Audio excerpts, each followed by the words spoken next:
50.000 tael.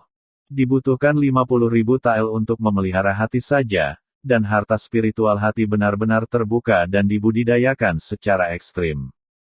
Aku masih terlalu miskin. Su Wuzu memiliki wawasan lain dari lubuk jiwanya.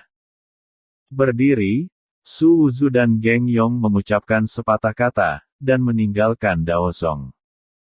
Geng Yong tidak hanya mengingatkan Su Wuzu untuk memperhatikan keselamatan, dan tidak mengatakan apa-apa lagi. Akhir-akhir ini, Su Wuzu sering keluar. Mengenai tindakan Su Wuzu di Daozong, dia baru-baru ini mendengar kabar dari Luoqi. Dia juga mengagumi Su Wuzu. Geng Yong melihat Su Wuzu pergi, dan dia duduk untuk berlatih. Aneh untuk dikatakan, sejak terakhir kali dia terluka dan dirawat oleh Su Wuzu, keadaan yang stagnan tampaknya melonggar, dan ada kecenderungan samar untuk menerobos lagi. Dia merasa jiwanya tampak lebih kuat, dan lebih mudah untuk berlatih daripada sebelumnya.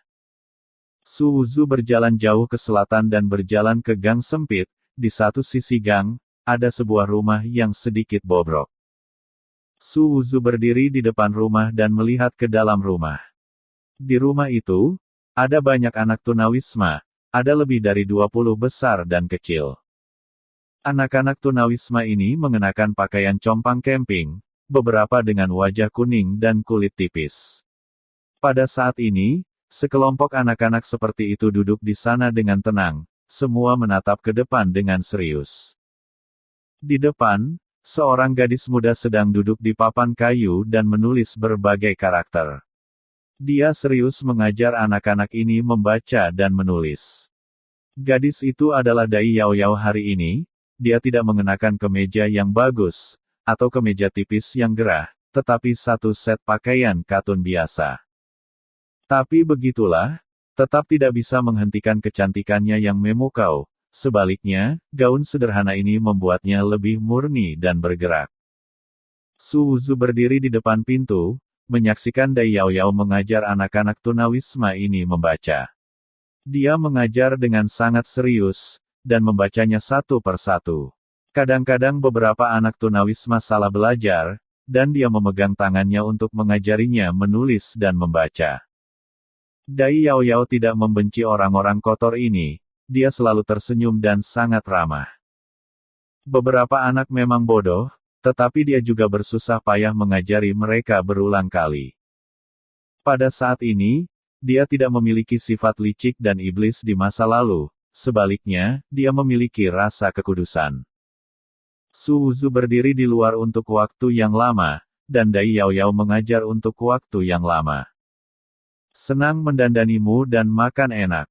Aku bisa melakukannya untukmu. Tapi, aku bisa memberimu makanan dan pakaian, tapi aku bisa memberimu 1 atau 2 kali, tapi aku tidak bisa memberimu selamanya. Lebih baik mengajari seseorang cara memancing daripada mengajarinya cara memancing. Anda harus belajar membaca dan menulis dengan cermat, lalu berlatih nanti. Dengan cara ini, Anda akan dapat makan dan berpakaian sendiri. Baiklah, saya akan mempelajarinya hari ini. Si Mei telah menyiapkan makanan untuk Anda bisa mendapatkannya. Ketika dia melihat bahwa semua anak jalanan telah mempelajari apa yang dia katakan, Dai Yaoyao tersenyum, senyumnya murni, dan dia sama cantiknya. Su Wuzu memandang penyihir itu, mengawasinya membersihkan papan kayu yang digunakan sebagai papan tulis. Sikapnya benar-benar berbeda dari biasanya. Su Wuzu telah melihat pemandangan seperti itu berkali-kali akhir-akhir ini.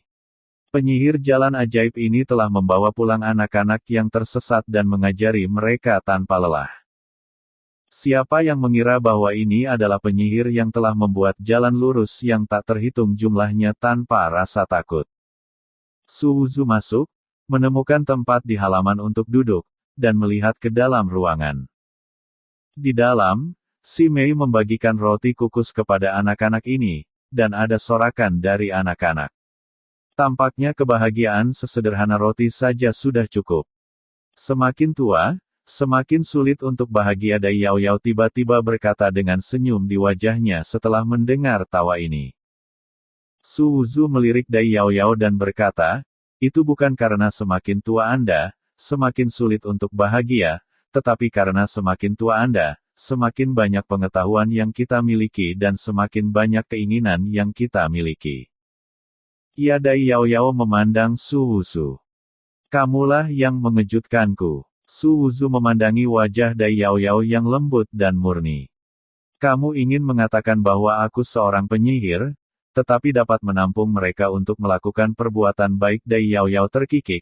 Dikatakan bahwa jika kamu melakukan hal-hal buruk, kamu akan masuk neraka di masa depan.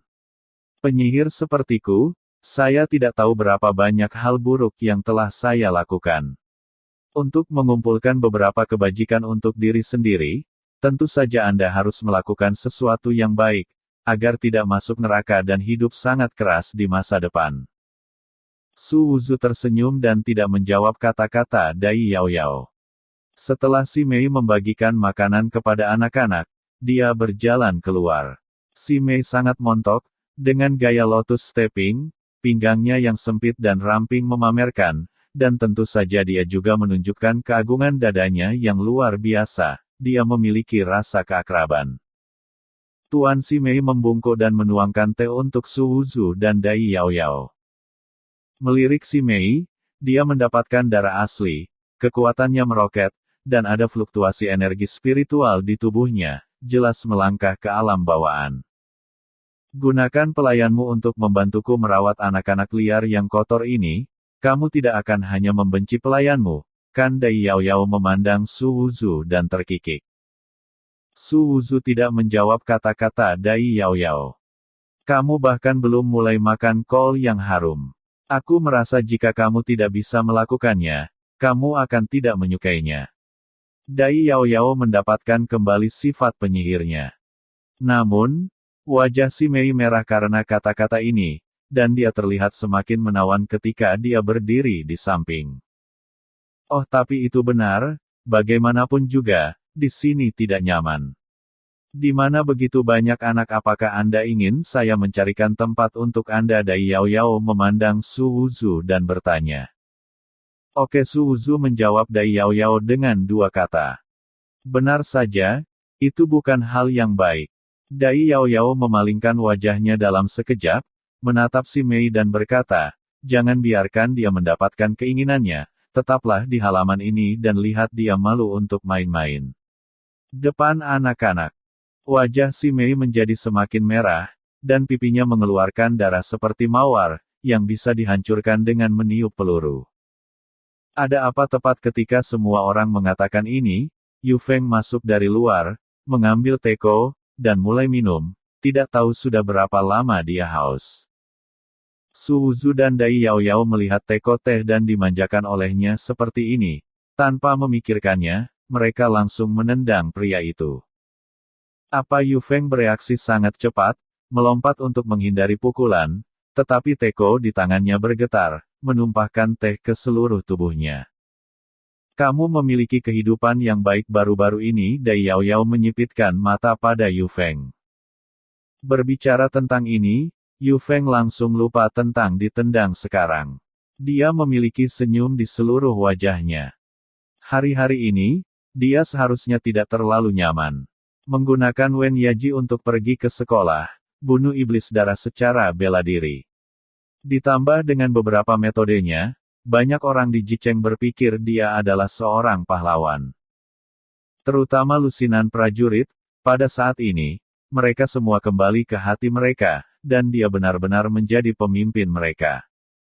Kemudian, dari waktu ke waktu, dia memimpin semua orang untuk meminta penjelasan dari San Tianjiao. Itu menarik sekelompok pejuang untuk berbagi kebencian yang sama, dan hati mereka bahkan lebih selaras. Tentu saja, dia juga semakin dikenal. Dengan reputasi seperti itu, banyak gadis mengambil inisiatif untuk memeluknya. Yu Feng merasa bahwa ini jauh lebih baik daripada mengambil inisiatif untuk menyerang. Hei, dulu aku berpikir bahwa kamu tidak boleh membuang waktumu untuk memperebutkan ketenaran dan kekayaan. Bagaimana kamu bisa merasa nyaman dengan hal-hal ini? Sekarang aku pikir aku telah salah paham. Apakah kamu pikir sudah terlambat bagiku untuk bersaing untuk daftar 100 pertunjukan teratas sekarang? Yu Feng bertanya pada Dai Yao Yao.